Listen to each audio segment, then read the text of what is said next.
తెలంగాణలో అకాల వర్షాలు రైతులకు తీవ్ర నష్టాన్ని మిగిల్చాయి. ఈదురుగాలులతో కూడిన వర్షం వరి మొక్కజొన్న పంటలను బాగా దెబ్బతీసింది.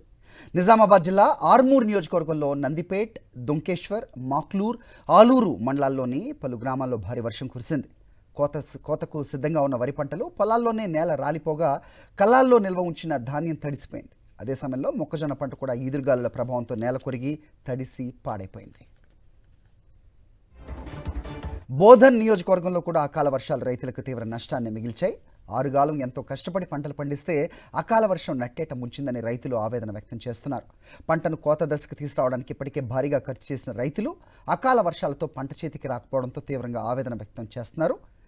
నష్టపోయిన పంటను అంచనా వేసి తక్షణ సాయం అందించాలని రైతులు ప్రభుత్వాన్ని కోరుతున్నారు.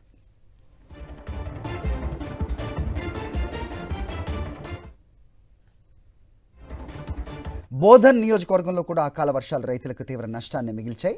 ఆరుగాలం ఎంతో కష్టపడి పంటలు పండిస్తే అకాల వర్షం నట్టేట ముంచిందని రైతులు ఆవేదన వ్యక్తం చేస్తున్నారు. పంటను కోత దశకు తీసుకురావడానికి ఇప్పటికే భారీగా ఖర్చు చేసిన రైతులు అకాల వర్షాలతో పంట చేతికి రాకపోవడంతో తీవ్రంగా ఆవేదన వ్యక్తం చేస్తున్నారు. నష్టపోయిన పంటను అంచనా వేసి తక్షణ సాయం అందించాలని రైతులు ప్రభుత్వాన్ని కోరుతున్నారు.